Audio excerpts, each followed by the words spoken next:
The Wall Street Journal says the Saudi crown prince was in contact with the team that killed Jamal Khashoggi. Does the latest revelation make any difference as Mohammed bin Salman continues to enjoy Donald Trump's support? This is Inside Story.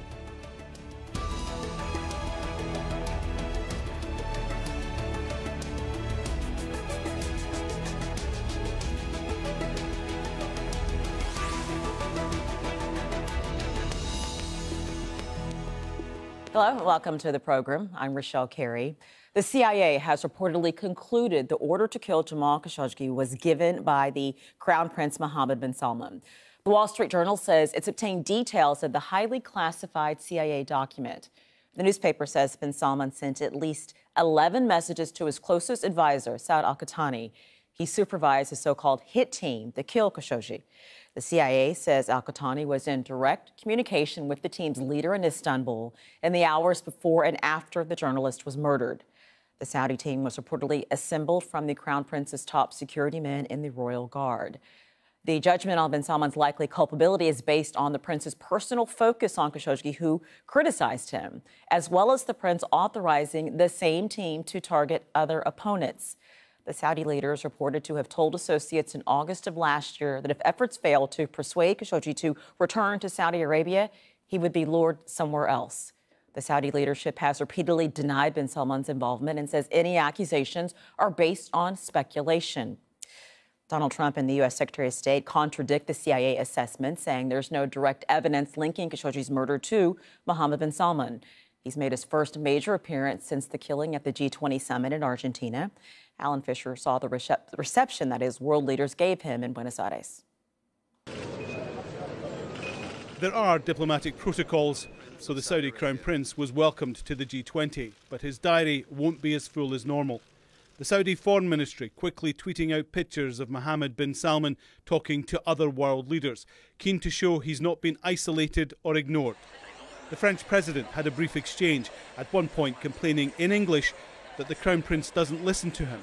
I will listen, of course, he replies. Because I told you it was more protected for you. His team says he raised the war in Yemen and the murder of Jamal Khashoggi, and he urged international experts to be part of the investigation into the journalist's murder. Then there was the traditional picture of the leaders, the so-called family photo. The Crown Prince looked awkward as he took up his stance on the far right of the picture. Next to him, not a head of state, but the president of an international development bank. They shook hands. On the far left, the Turkish president. That was not done by accident. This still picture, the closest the two men have come since the journalist's murder. Donald Trump has been talking with other Saudi officials, but away from the cameras and exchange with the Crown Prince. A friendly meeting, said the Saudis. A quick greeting, insisted the president. We might, but we had not. Thank you very much. The Crown Prince got one warm welcome, an undiplomatic high five from Russian President Vladimir Putin, a man keen to capitalise on any fracture in US-Saudi relations. It may have been a gamble by Saudi's Crown Prince to come here given the current international outrage over the murder of Jamal Khashoggi. He's not been frozen out like some predicted, but the greetings, bar one notable exception, have been businesslike, the meetings short and to the point. His economic strength seemingly more important than his current diplomatic difficulties. Among the protesters on the streets of Buenos Aires, those angry to see the Saudi Crown Prince being welcomed by other world leaders. This young man has just committed an act of transnational state terrorism. It's terrible what's happening to the people of Yemen in the hands of this bloodthirsty, misogynistic, and unspeakable dictatorship of Saudi Arabia. It's even more shameful that our country welcomes Mohammed bin Salman. Many G20 gatherings are instantly forgettable. This will be remembered more for who was there than what was discussed. And world leaders will always have this picture to remind them. Alan Fisher, Al Jazeera, at the G20 in Buenos Aires.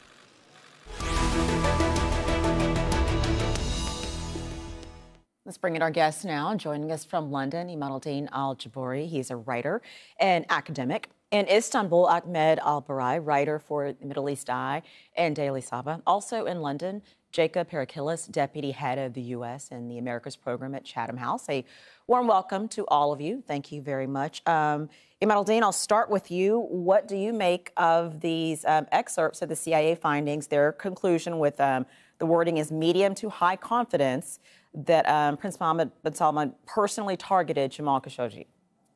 Well, obviously, any evidence supposed to be after the investigation, they go to the court, not to give the information to the media. This is really strange. Either we are dealing with the case, murdering case, or with a political purpose beyond this crime case. So really confusing. A court so anyway, where? in the end of the day, what we realized that... Which court? You said it should go to a court. Which court? Well, obviously, for the Turkish authority, when they finish their investigation, they supposed to go to the court. This is the right way, the legal way. But to give the information to the media, little by little, it means they want to keep this case alive with the people. So obviously, it means to us, as observers for this case, we see there is beyond this line something to use for the political purpose. Otherwise, you know, as I said, they finish the investigation like any murder case, and they go to the court. Why they go to the media and they make it, you know, really chaos or something? You know, must be people always look after it. Especially in the Middle East, there are many crime things happen, and no one care about it except Jamal Khashoggi. Okay. Ahmed, your thoughts on, we're going to come back to a lot of the points that Imaduddin brought up, but the first one I want to get is just your thoughts on the CIA assessment that they believe Mohammed bin Salman personally targeted Jamal Khashoggi. Do you believe that? Yeah, okay. So what I believe is, to be honest, the CIA is a very reputable kind of intelligence community. And if you don't believe what the CIA is telling you, that whoever you're going to believe. So the point is, it's up to Mohammed bin Salman and to the Saudi officials to say a very strong, solid kind of rhetoric so the people would believe it. All the rhetoric and the narrative coming out from Saudi Arabia doesn't hold any water. They were not convincing, neither to the Turkish officials nor to the international community. It's only Donald Trump who seems to prefer the business over the human rights. Now, the CIA is embarrassing not only MBS, but also Donald Trump himself and Jared Kushner, his son-in-law. So Mohammed bin Salman, in the recent kind of trip he made to Tunisia, to Egypt, and to the G20, in order to show that he is still the legitimate kind of crown prince, doesn't make any sense, because at the end of the day, everybody who knows anything about the Saudi community knows that Mohammed bin Salman is the de facto leader who gives the order not only to Saud al-Qahtan, his senior advisor, not only to Ahmed al-Asiri, who is the deputy chief of the intelligence, but also to everybody in the kingdom. So it doesn't make any sense that he's trying to whitewash himself, where everybody was embarrassed, except, of course, Macron and Donald Trump kind of shake hands. It didn't make him a legitimate kind of still a leader who has nothing to do with the murder of Jamal Khashoggi. Okay, we will come back to some of those points. Jacob, your thoughts on the CIA's assessment? Well, I think two things can be true. On the one hand, I think it's often dangerous to take at face value a leak from the intelligence community because there's no way to verify it. It's entirely possible for people in the intelligence community to leak aspects of what they know without leaking the full story. So I think we always, as a general principle, have to be wary of this kind of story. On the other hand, I think the fact that the official story coming out of the Saudi Foreign Ministry has changed repeatedly, the fact that you've seen this sort of drip of evidence, while not completely convincing in and of itself, I think is a sign that there's certainly more to the story than has been admitted in the official sort of revelation so far. I think you make a great point, too, about the fact that most of this is coming through leaks from reporters, and often leaks come with agendas. So that's a very fair point.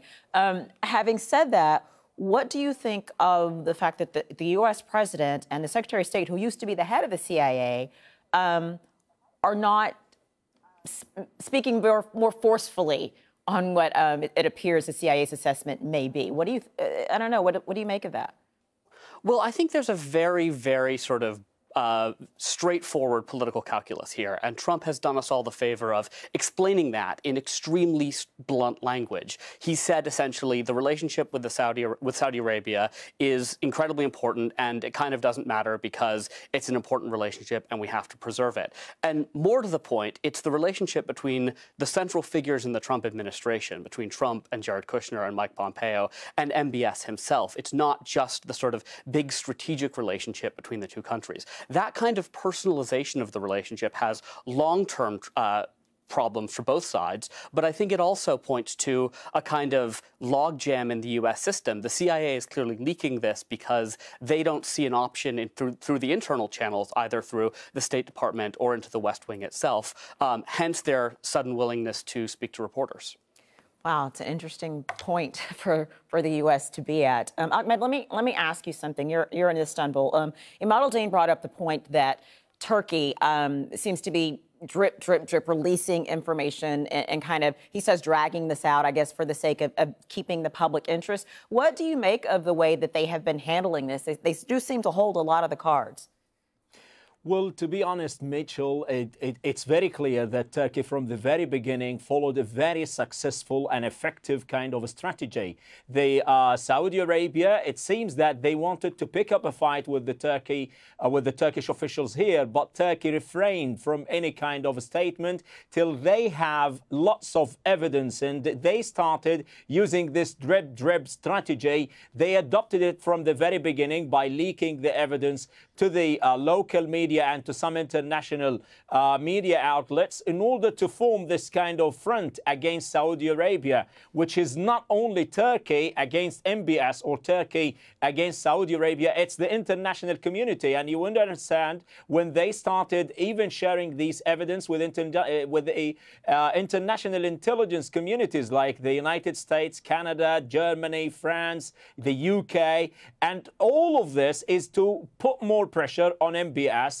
And that succeeded in this kind of drip confession coming from Saudi Arabia. You know that it started at the very beginning that he left. That's what the Consul General said. Jamal Khashoggi left the consulate. Then they started adopting the theory of the fist fight, and later the rock killers that overstepped the mandate. They've been given by the MBS to bring Jamal back to Saudi Arabia peacefully. So all the tactic was so successful that they got whatever they have in hand. Now the big question is, does Turkey still have anything in hand that didn't reveal, and want to see what the reaction of the international community, like what happened from Donald Trump, what's happening now by these kind of steps to whitewash bin Salman? Anything else to really force? Wait and see if Turkey does still have anything else to force their hand. Okay, Imad al-Din, let me ask you. Ahmed brought up a good point that the story changed and changed and changed. Do you find it credible that with the story that has changed so much, that we actually have the truth? And does it seem credible to you that Mohammed bin Salman would not know what his people are doing, whether he was directly involved or not? Well, first of all, there's no change, but they follow the line. When you have investigation about the crime, obviously each day maybe you have new evidence. No. Imad al-Din, the story that came out of Saudi Arabia kept changing. The first story was that he left, and then it was that there was some sort. The story has repeatedly changed. That's just fact. Yeah, but this is according to the investigation. They did in the end of the day, they reached the final point, as we heard from the Saudi prosecutor.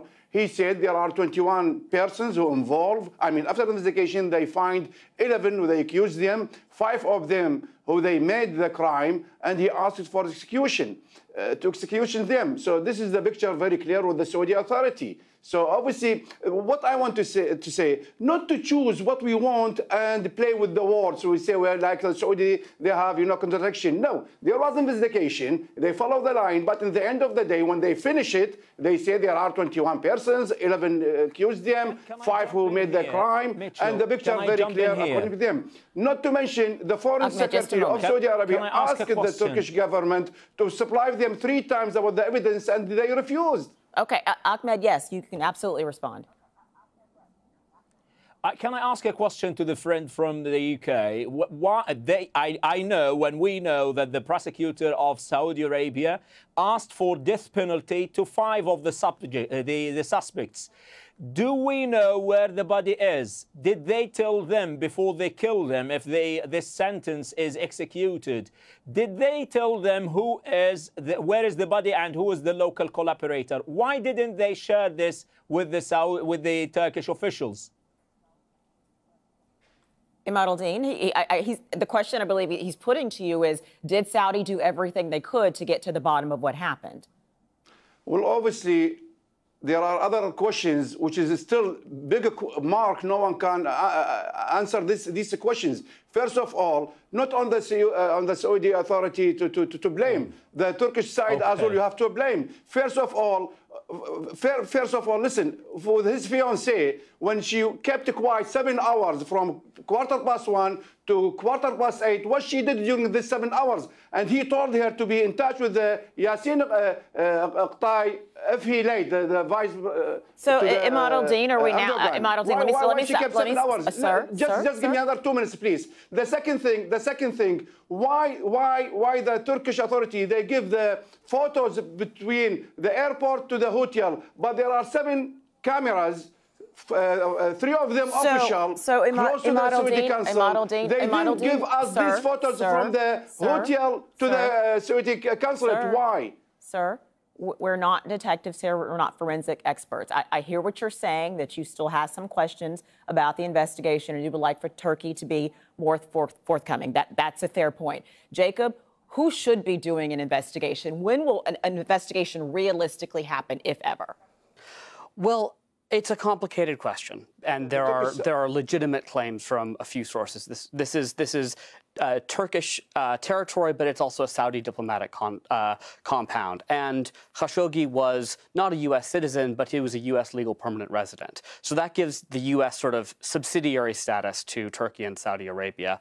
Given the sort of intensity of emotion around this case, probably it should be some kind of internationally mediated investigation. Now, the question of who runs that investigation, whether it's the UN. I mean, there's not really an agency. I mean, Interpol is a coordinating agency. It's not an investigative agency in and of itself. So the ideal situation would be to have some kind of joint investigation with the full buy-in of both governments, with support from the U.S., with support from any other government that might have some intelligence to share or any other sort of stake in the matter. But frankly, that doesn't seem to be happening, and I don't think that is going to happen, again, given the intensity of emotion that this case has rightly provoked. And let's talk about, to that point, how Mohammed bin Salman was received at the G20. The fact that he is still being received in a completely normal setting as if nothing has happened.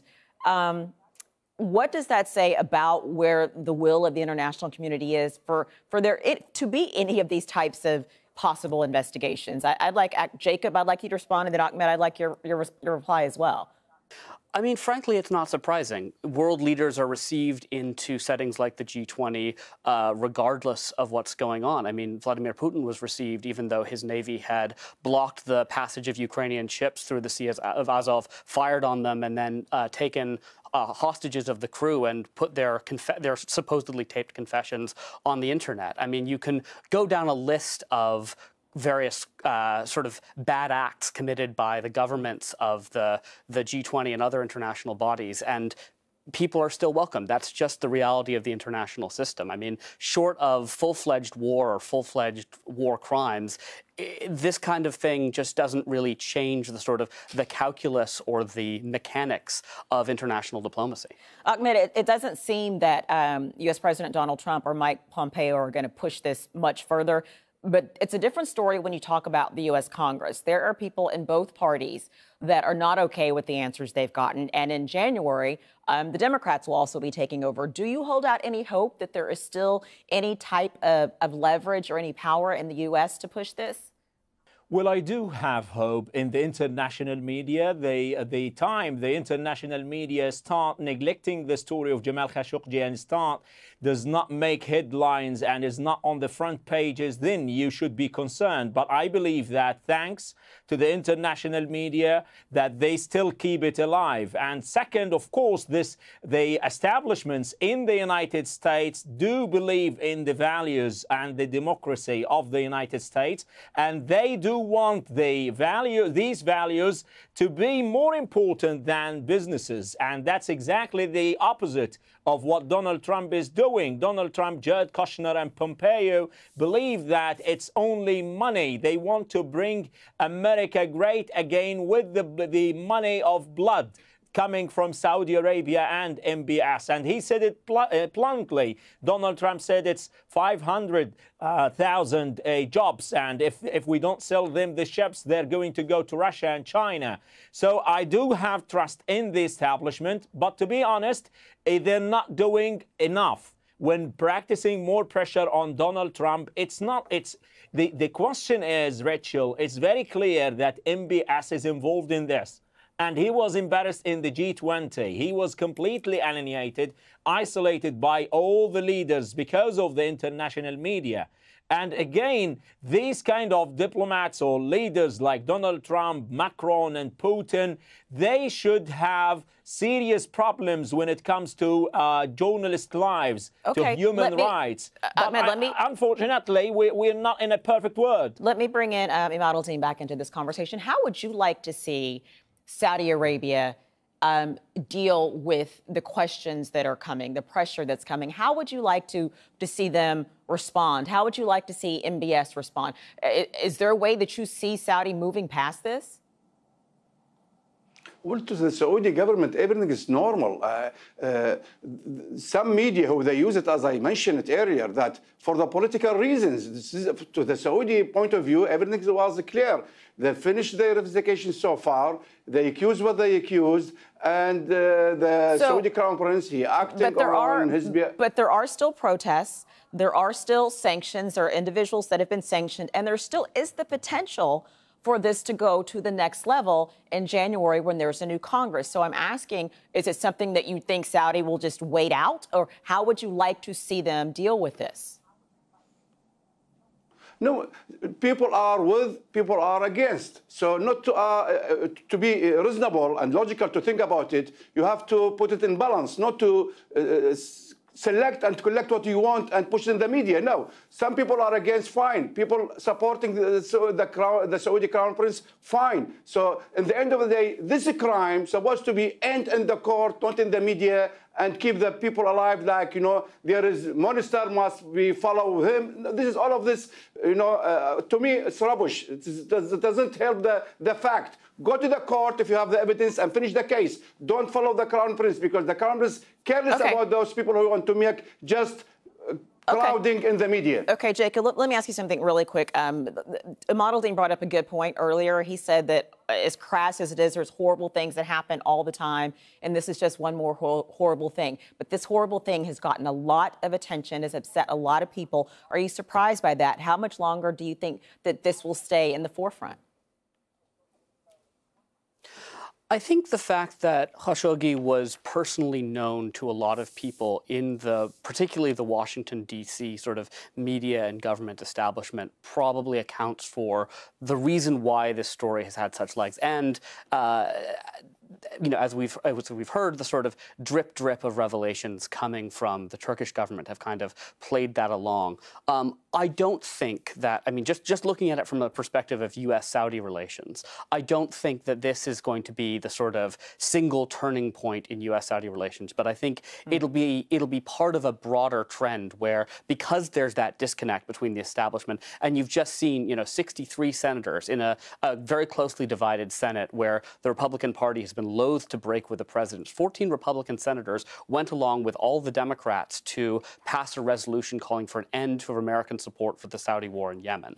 That's a sign that there's a real sort of beginning of a bipartisan groundswell, which has got to be a danger sign sort of for not the immediate term, but the mid and long-term future from the Saudi perspective in Washington. Jacob, thank you very much. Thank you to all of our guests, Imaduddin Al-Jabouri, Ahmed Al-Barai, and Jacob Pericles. Thank you. Thank you for watching as well. You can see the program again anytime by visiting our website, aljazeera.com. For further discussion, go to our Facebook page. It's facebook.com/AJ Inside Story. You can also join the conversation on Twitter. Our handle is @AJ Inside Story. From me, Rochelle Carey, and the entire team. Bye for now.